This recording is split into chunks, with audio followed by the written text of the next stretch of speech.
Hello everyone, I hope you're all doing well. I wanted to thank you for the incredible messages of support and concern I've received over the past few days. And I want to reassure you all that I'm okay. I'm surrounded by a strong, supportive team, including many of you in this amazing, amazing community. We are nearing the end of a long, exhausting chapter, one marked by coordinated, community-driven fraud. But the light is breaking through, and I look forward to returning my focus to finishing the series on the conditions of government. I want to personally thank each of you for upholding the core values that built this channel. We don't attack people. We question our own beliefs before blindly following others. We seek clarity within ourselves and in the world around us. And most importantly, we resist emotional manipulation, disinformation, and psychological abuse tactics.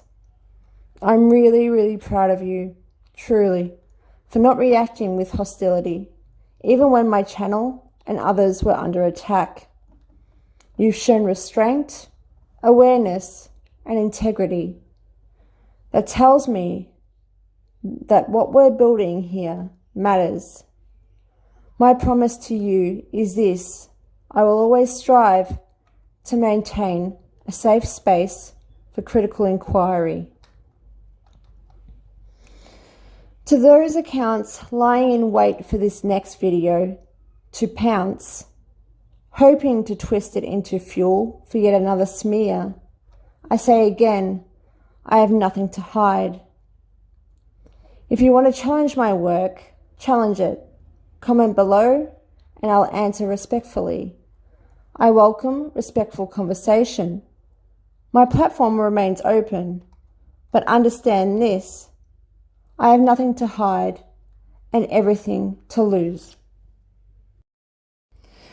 When the Royal Grift recently referenced her so-called baby reindeer persona a few days ago, it was about something that you were unaware of. It was about the re-narration of something that had just taken place. It was directly connected to a false narrative circulated by Meghan Markle's debacles, one that included my name in connection with months and months of unlawful defamation by ORMV. This narrative aligns with the Royal Grift's so-called censorship complex, which claims I'm a paid Australian intelligence operative involved in a global conspiracy.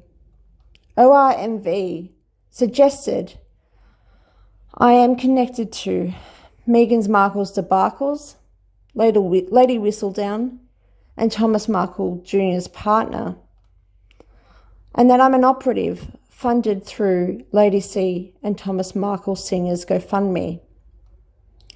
This is not just online harassment. This is a campaign involving serious and entirely false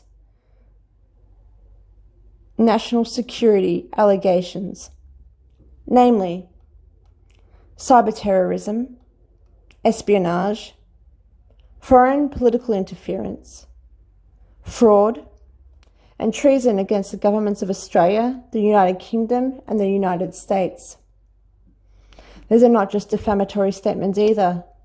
They are legally dangerous and internationally significant. The misuse of such terms in public discourse without evidence trivializes actual threats to national and supranational security within the Five Eyes. It opens the door to misinformation that could have legal, governmental, and diplomatic consequences. In her latest video that I had watched, the one that I show you now, Meghan Markle's debacles position the Royal Grift as a victim of ORMV also, supposedly blindsided by ORMV's hidden identity as a Sussex Squad operative of the censorship complex. But here's the problem. The Royal Grift had already built her theory around exposing ORMV because she had already exposed all operatives. By flipping the narrative, Meghan Markle's debacles completely collapsed the framework the Royal Grift spent months building. A victim cannot be A victim can also cannot sorry, I will rephrase. A victim cannot also be the architect of the operation they supposedly exposed. When I questioned this contradiction and began to expose its flaws, Meghan Markle's debacles tried to sidestep accountability by stating she only alluded to OIMV being Sarah Data and the account Arcadia of Atlanta. In Australian law, however, this does not absolve her of liability. The deliberate misdirection of Meghan Markle's debacle's anti-OIMV campaign enabled the royal grift to step in and reframe my scrutiny as harassment. But let's be clear. The royal grift used images from my own channel, stalked my account, and employed coded language, including references to baby reindeer, to help her audience identify and target me. She knowingly repurposed misinformation and aligned her version of events with the discredited claims made by Meghan Markle's debacles without disclosing Meghan Markle's debacles, her video, or her narrative. In her second post, she escalated her actions directly by threatening defamation to protect herself, but to shield her theory, by co-opting the legitimacy of Matt Taibbi's journalism. She's falsely associating her conspiracy with a credible journalist. Well, I'm not sure about credible, so I won't say that, but with a journalistic investigation to create a legal shield. Worse still, she has used government material to support a fraudulent narrative, a potential abuse of public documents in the United States, and all of it tied to a false accusation of national security breaches by a foreign civilian. This is not just reckless, it may be criminally irresponsible under US federal law. It may also be irresponsible under Australian defamation and privacy statutes and UK communications and misinformation law, and also supranational implications under Crown jurisdiction due to defaming a Commonwealth citizen. If the use of falsified or misrepresented government documentation is found to be deliberate and malicious, it crosses into federal territory, a line that can no longer be ignored. All of this, the lies, the misdirection, the censorship, is designed to obscure a simple truth. It is easier for them to paint me as an aggressor than to face the serious legal breaches their actions have created. They've spent months attacking a private Australian and Commonwealth citizen under the legal protection of King Charles III, trying to frame me as part of a global espionage plot. The royal grift herself has now admitted she knew I was a paid operative. That admission, made without evidence, is not just defamatory. It's a fraudulent accusation of espionage and national treason, and Commonwealth treason. It puts her theory beyond the realm of free speech and into a global legal grey zone. She's twisted Taibbi's I'm not so sure, let's just say critique of US government censorship into a baseless, military-grade Psyop theory. And when challenged, she retaliates with censorship, gaslighting, and public shaming. This is the real censorship complex, and many of you have unknowingly become its soldiers.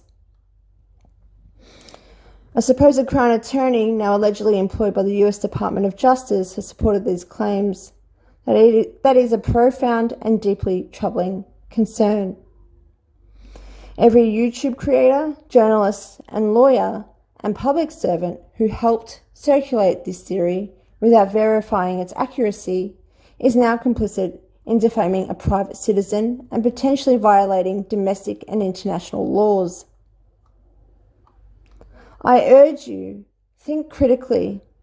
Don't allow yourself to be manipulated. Don't outsource your judgment to creators or movements that rely on conspiracy rather than clarity, and that includes myself. And for those of you, the manipulated, the misinformed, the viewers taking notes in real time, educate yourselves. Study the laws, not just of your own nation, but those of Australia, the United Kingdom, the United States, and the Crown. Understand what you've become a part of. Because if you've participated in this, even unknowingly, you've not just betrayed me, you've betrayed truth. You've betrayed a due process, and you've betrayed the very values and laws you claim to stand for. You haven't helped fight injustice. You've just made yourself a pawn of it. And now you must reckon with the weight of that responsibility.